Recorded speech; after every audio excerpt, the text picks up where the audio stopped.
Bonjour à tous, nous voici ensemble pour quelques instants et notre premier but est d'aller découvrir l'énergie en termes de relations sentimentales, l'énergie conseil. Alors, il va y avoir deux choses en fait aujourd'hui dans cette vidéo, c'est-à-dire un premier conseil. Et vous voyez, c'est marrant parce que j'allais dire un premier petit conseil, mais faisons vraiment attention à ce que nous disons et à nos automatismes de langage. Pourquoi un petit conseil? Ça se trouve, c'est un très grand conseil qui va arriver pour certains. Bref, nous y allons avec l'oracle vibratoire des activations galactiques. Que vous ayez une information précise, une croyance précise sur tout ce qui peut être ésotérique et galactique ou pas, peu importe, le conseil va arriver et va convenir, vous allez voir. Bon, ben, ça va être clair au moins comme ça. La carte est à l'envers. C'est le numéro 28 pour la guérison. Alors, carte à l'envers. 28, 28, si on y va par la numérologie, pour aborder en fait ce message qui nous arrive, on est d'abord sur la notion du redémarrage, je dirais. 28, on a déjà fait un tour, peut-être même plusieurs. D'un point de vue ésotérique, ça peut être aussi finalement la notion d'arriver dans le chakra du cœur, le quatrième point important, sachant ils vont s'étager tous les 7 ans, quelque chose comme cela. 0 à 7, 7 à 14, 14 à 21, 21 à 28 et ainsi de suite. Donc là, la guérison, en fait, simplement, elle n'est pas encore faite, quoi. Hein, il n'y a pas de gravité. Dans l'espace sacré du chakra du cœur, la guérison n'est pas encore faite. C'est un peu comme un enfant, je dirais, qui est en train d'arriver par voie basse, mais aussi à l'envers. Voilà. Donc il arrive, on va savoir quoi faire parce que on est dans une époque moderne. Quand quelque chose prend un peu de temps et de difficulté, on sait s'en occuper, mais c'est à l'envers. Bon. Donc pour certaines personnes, cela veut dire aussi de façon concrète que vous êtes en train de ruminer des choses qui font mal, de la douleur, plutôt que de ressasser de la douceur. On n'est pas sur les mêmes vibrations, on était presque sur les mêmes lettres, on n'est pas non plus sur le même être. Il faut faire attention vraiment, dans un premier temps, à ce que l'on pense, à ce que l'on dit. Alors bien sûr, moi je suis de l'école ésotérique et holistique de la pensée créatrice, c'est-à-dire que à la base, nos pensées nous créent un certain monde dans lequel nous évoluons. D'accord. Que vous soyez d'accord avec cela ou pas, vous pouvez observer cependant que cela arrive quand même dans votre existence. Alors, que vous vous disiez, bon, c'est de nouveau ma croyance ou c'est ma nouvelle croyance ou c'est une croyance que j'aborde. euh, il y a quelque chose dans la puissance de la pensée malgré tout qui émaille votre vie. Et puis il y a quelque chose dans la puissance du langage qui émaille votre existence. Essayez d'observer, voire d'en tenir compte. Avec un autre jeu, on a la carte du printemps. Ok. Ah. Eh bien écoutez, c'est phénoménal. Alors, on va essayer de continuer comme ça. Je crois que ça va quand même. Nous en étions à la carte du printemps. Bon, la guérison à l'envers. Ok. On me dit en fait de remettre les choses telles qu'elles sont. Tout va bien.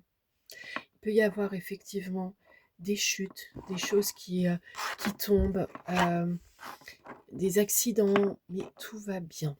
Le printemps. Les ennemis mis à l'envers. Alors, si c'était à l'endroit, on pourrait dire, au temps actuel, il y a quelque chose qui vous empêche d'eux. Là, ils sont à l'envers, alors finalement, c'est en train de prendre fin également. Mais ça va sans doute avec cet espace de guérison qui a besoin que l'on s'occupe encore un peu de lui.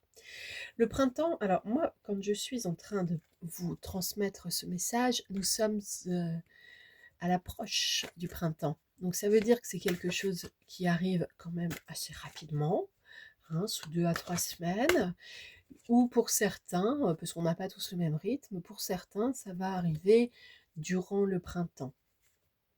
Alors si vous regardez cette vidéo, je ne sais pas moi par exemple au mois de septembre et qu'on vous parle du printemps, vous allez avoir peur pour certains. Oui, bah, c'est peut-être le moment aussi de vous demander quelle relation vous avez au temps qui passe. Comment pouvez-vous comprendre euh, avec peur un message qui voulait simplement vous donner une indication? Comment pouvez-vous traiter cette anxiété? Ici, j'ai une carte qui nous arrive, c'est la planète Mars. Alors Mars, c'est plutôt par exemple le dieu guerrier et ainsi de suite. Donc ici, j'ai tranché la guerre, l'accident. Bah écoutez, avec ce qui est tombé, hein, bon, mon téléphone va bien, mais écoutez, ça aurait pu être pire. Mercure, communiquer les échanges, les déplacements. Alors malgré tout, vous allez bien faire attention, hein, à être correctement attentionné lors de vos déplacements. Vous allez être attentionné vis-à-vis de vous-même d'abord. Plus vous chérissez votre existence, plus vous vous éloignez de tout ce qui est accidentel. Moins vous avez d'amour pour vous, plus vous pouvez prendre le risque d'inclure dans votre existence la notion de l'accident. Grave ou pas grave, hein, on n'en est pas encore là. Bon. Il y a quelque chose ici sur les racines, la famille chez soi, ok. Ça veut dire qu'on a du transgénérationnel, c'est aussi simple que ça. Transgénérationnel, on y est tous confrontés. On vient tous, en fait, d'un ensemble familial, d'une dynamique familiale, d'un arbre généalogique, etc. On ne peut pas venir de nulle part. On n'est pas une personne qui, même par exemple pour un enfant qui serait né en procréation assistée, il y a des origines ADN humaines forcément, qui ne sont peut-être pas les tuteurs, tutrices, les papas, mamans, mais en tout cas, il y a des origines ADN. Alors il y a le plan physique et biologique, pour retrouver les influences, hein, dans les racines, la famille, etc. Et ça peut coïncider aussi parfois avec le couple parental et ainsi de suite. Donc ici, en fait, il y a des choses qui n'étaient pas bonnes pour vous, mais qui provenaient plutôt, on va dire, de votre passé, du passé que vous ressassiez, et de la force, voilà, de la force de votre famille. Il y avait des choses qui étaient secrètes, renfermées, plutôt un côté immature même, qui apparaissait dans le relationnel. Et donc ça traduit le manque de confiance quand même. Et maintenant, on vous dit peut-être d'observer ce que vous placez derrière le symbole paternel. Vous, là, maintenant. Vous allez faire un petit travail. Vous avez envie que ça aille mieux vraiment dans votre existence? D'accord. On est là, on vous donne des guidances, on vous aide, on fait un petit peu le guide touristique comme ça. Donc dans le sentimental, observez quelle place vous donnez au symbole paternel.